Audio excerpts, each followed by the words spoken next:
서학개미의 꿈은 미국 시장에서의 수익이겠죠. 미국 증시 흐름부터 이슈까지 한 큐에 해결해보는 시간입니다.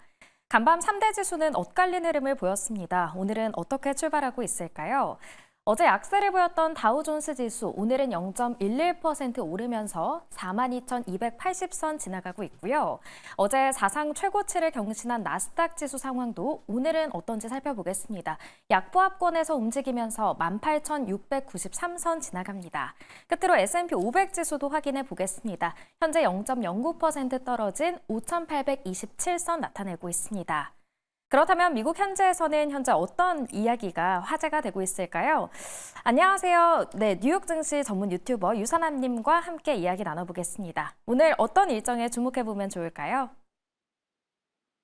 네, 안녕하십니까. 오늘 같은 경우는 주요 일정들이 많이 발표가 된 상황입니다. 일단 기본적으로 ADP 비농업 고용지수가 나오게 되게 되면서 예상치를 크게 상회한 지표가 발표가 됐고요. 이런 부분들 관련해서 조금 이따가 더 디테일하게 알아보도록 하고, 그 이후에는 GDP가 발표가 된 상황입니다. GDP에 대해서 3분기 GDP가 2.8% 상승했다라고 지표가 발표가 되게 되면서 예상치였던 3%를 밑돌자 금리가 소폭 하락한 모습이 ADP 비농업이 높게 나왔음에도 불구하고 발표가 된 모습이 발표가 됐고요. 그러고 나서는 조금 있다가 잠정 주택 매매 지수가 나오고요. 그리고 원유 재고, 그리고 중국에서의 구매 관리자 지수와 제조업 지수가 발표가 될 것으로 예정이 된 상황이고요. 그러고 나서 오늘 같은 경우는 굉장히 중요한 기업들의 어닝 발표가 예정이 되어 있는데요. 일단 오늘 같은 경우는 마이크로소프트와 그리고 메타의 어닝 발표, 그리고 로빈후드까지 어닝 발표를 하게 되게 되는데요. 이 모든 기업들의 어닝 발표에 따라서 장 마감 이후에 주가가 크게 흔들릴 수도 있다는 점 여러분들이 염두에 두시고 있으면 좋을 것 같습니다.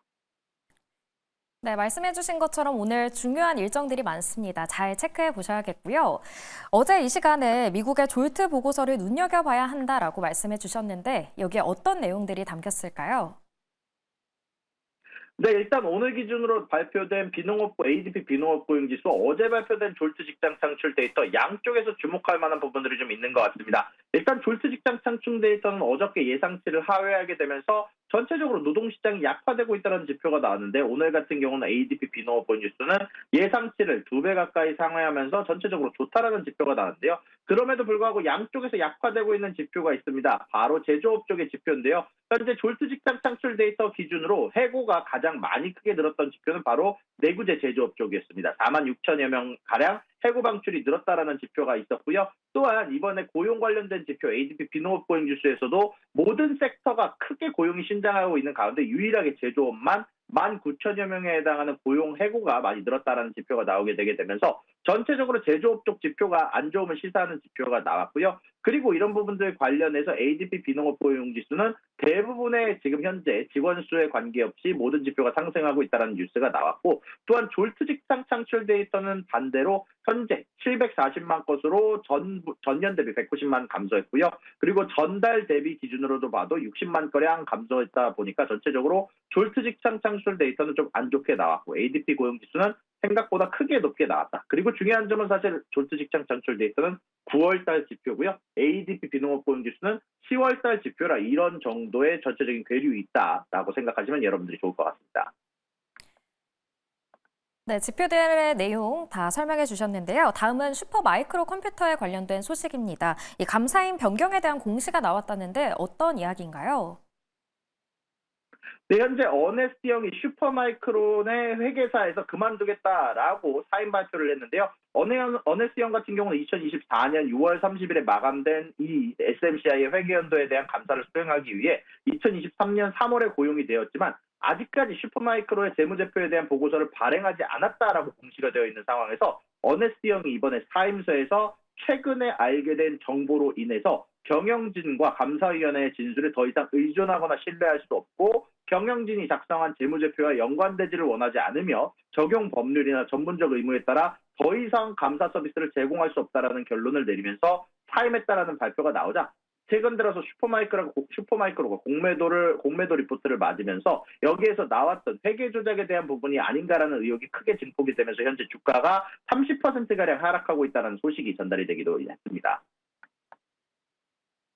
네, 이어서 오픈 AI 관련 소식입니다. 오픈 AI가 브로드컴과 TSMC와 손을 잡고 새로운 인공지능 칩을 개발한다고 하는데 어떤 이야기죠?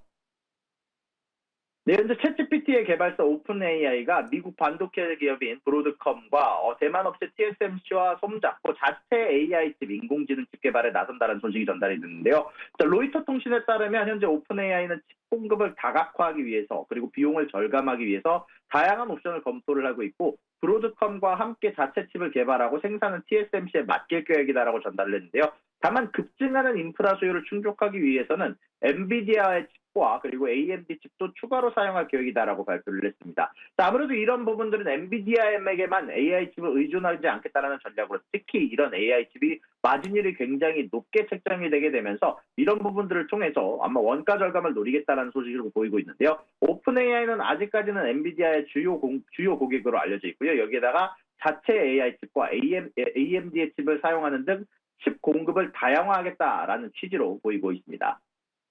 네, 이 인공지능 칩이 나아가서 엔비디아의 대항마가 될 수 있을지도 잘 지켜보셔야겠습니다.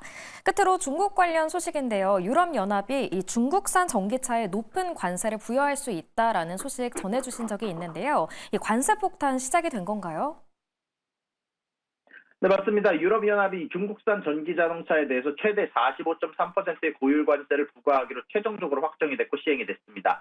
중국은 유럽연합과 지속적으로 몇 달간 협의를 거쳐 관세 폭탄을 막고자 했지만 결국 확정이 되면서 양쪽의 무역 긴장도 이어질 전망인데요. 일단 이런 부분들 관련해서 최종 관세율은 모든 전기차에 적용되는 기존 관세율 10%에 7.8%부터 35.3%의 포인트가 더해져 부과가 됩니다. 테슬라는 17.8%, 비아즈는 27%, 지리 자동차 28.8%, 상하이 자동차에 45.3%가 적용이 되고요. 특히 상하이 자동차는 조사에 협조하지 않은 다른 업체들은 가장 많은 추가 관세인 35.3%를 부과받았고요. 그 외 협력 업체도 20.7%가 더해진 관세를 부과해야 된다는 소식이 전달이 됐습니다. 다만 이런 부분들에 대해서 키포인트는 아무래도 유럽연합과 중국 사이에서 추가 협상 여지도 남아있다는 소식인데요. 최근 들어서 중국에 공장을 두고 자동차를 생산하는 메르스 벤츠나 아니면 폭스바겐 등 독일 업체들도 관세 부과에 반대를 하고 있기 때문에 이런 부분들 관련해서 지금보다 악화되지는 않고 무조건 어느 정도 추가 협상을 통해서 해결을 하려고 하지 않을까라는 게 대부분 애널리스트의 생각이다라고 소식이 전달이 되게 됐습니다.